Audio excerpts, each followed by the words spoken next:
Good morning, boys and girls of the internet.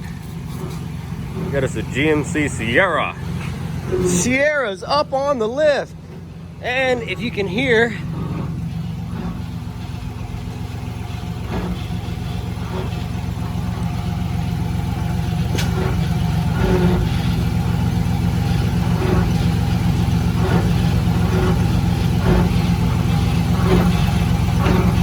that rear end is shot. Now, I can actually show you with a flashlight.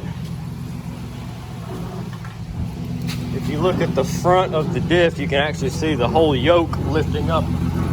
Yeah, I didn't realize it till now. So we'll go right here. Oh yeah. It's been leaking fluid too. Let's see if I can get you zoomed in. No, come on, camera focus. See it?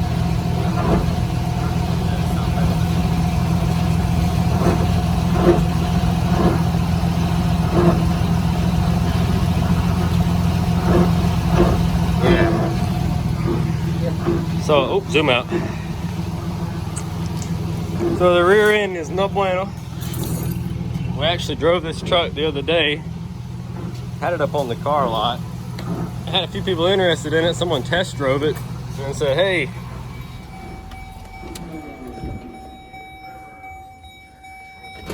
Yeah, they told us, hey, the rear end is gone in that truck. You didn't know that? No, we didn't know that. Let me wipe the camera lens. Is that better? Yeah. So, no, we didn't know that. And so I drove it down the road for the first time, admittedly. And sure enough, it pulls up the road just fine, but the minute you let off the accelerator and kind of coast or engine brake, it just boom. What's happening is that whole front yoke is pushing up when you take the load off of it, and it's running into the casing. So it's no bueno. It's probably that the bearing in the front's just gone, and you can tear these rear ends apart and replace all that stuff, but then you've got to set your lap and everything for the gears, and a new center chunk is a few $100, and I really don't know why you would go and do that when for a few $100 you can go to a pull apart and just take the whole rear end out of something. So right here is our new rear end. This truck is a GU5 or whatever the code is. I checked. So this truck being two-wheel drive technically means you could put any rear end back in it that you wanted to. It really doesn't matter. I mean, you could put an 8-lug rear end in it for all the truck cares. You're not worried about a front axle and gear ratios fighting each other. So, but we were able to look up. We found a GU5 or whatever or GU4, GP4. I don't remember. This one was a GU5. GU5. That's right. I think it's a 373 gear, limited slip, and that was pretty much it, if I'm not mistaken. So, got us a new rear end. Let's pull this one out, stab the new one in there, put a little bit of black paint on it to match the rest of the underside of the truck, and take her down the road, see if she's still hollering. Alrighty, so now we've got the parking brake cables unhooked from the truck itself. We've got the bolts out of these shocks on the bottom so that they're just going to hang from the truck. Vice grips on the brake line, and the brake line detached right here where it splits. All that's left now, we've lowered the truck down on the jack stands. We just knocked the 4 bolts out on each side that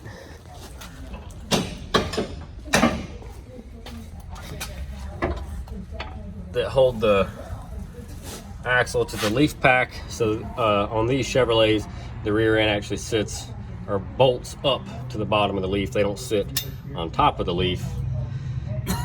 You can do this flop on these and switch them over to the top, lower your truck, but it's easier to lift them because you just put your spacer block in between here, and that's brings your axle down, bringing your ride height up, and that's how you lift them. So now we can knock the bolts out of the bottom, right? Yep, we're ready to go. All right, let's get them out.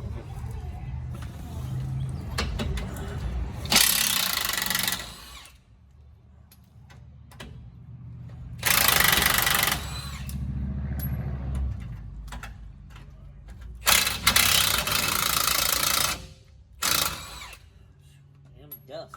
Mm-hmm. And I spray them. I know. I'll get it. Okay. Bringing your yoga mat. My pink one. Yeah. Because I don't like creepers.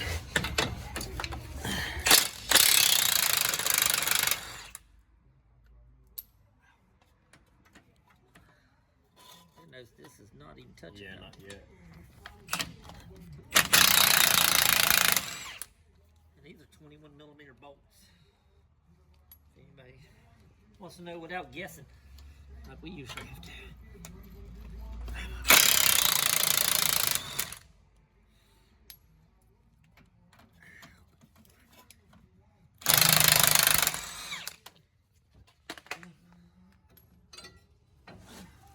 There's U-bolts.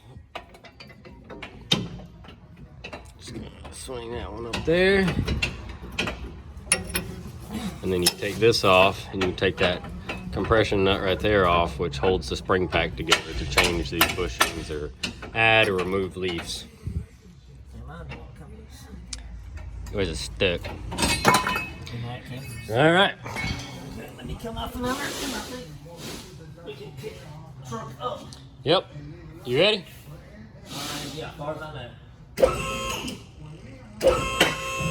Okay. You're up. You go. Shock is kept cold. Okay. This rear is probably going to roll off. So Roll off or just roll down? might just roll forward. Yeah, if it falls, it falls. Yeah.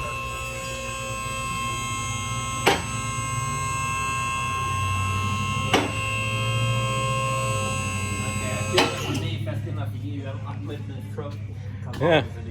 That'll work. So there is your rear axle assembly. And we'll slide this one out of the way in a second and get the new one brought around here and set it on these jack stands and then lift it up and go from there. All right. Boom. So the new rear end is in the truck. I don't know how much of it I decided to film or not, but there's the old one. Here's our new one. All bolted up. Just finished bleeding the brakes. That's why it looks absolutely horrible. Now, this truck has got a little bit of rust underneath it. It's not real crazy or nothing. Everything's okay. I'm sure that taillight module will probably die here soon. But everything looks pretty good. But we're going to take a little bit of this Rust-Oleum undercoating. This is the rubberized black kind. And we're just going to spray this rear end down. And like I said, it is a little rusty. It'll help, prevent more rust and dirt. It'll also make it look a little bit better. Because this rear end still looks pretty good. Still had some of the factory coating and paint still on it. This one did not. So we're not taping anything off. We're not masking anything off. We're not drying anything off. We're just going to spray a little bit on it. Let it ride. Alrighty, so the rear end is all buttoned up. We just put the wheels back on her, set her on the ground, and I took it out of the shop. I'm going to go over here and jump on the highway for a minute. Make sure she's not making any crazy noises no more. And I had a code when it first rolled out of the shop for ABS and stuff. That was where I spun it in the air and the front wheels didn't turn. Now this truck has the big old 4.3 liter V6, the same one they've made forever. It's kind of surprising. I figured it'd be a 4.8 V8, which is a LS motor, but this is not. It's a 6-cylinder, and this is a standard cab, long bed, essentially a work truck. It's very plain. I've got a switch for fog lights, but the truck doesn't have fog lights. I don't know what that's about. Let's get off here and go up past the college. But anyway, so I've got no codes. I've got no ABS codes under current actions. My wheel speed sensors are working fine in the front. This does not have any for the rear. Once again, it's a base. 229, 427 on the clock as of right now. And there's some papers on the dash. Let me get rid of those. So yeah, seems to be driving out okay.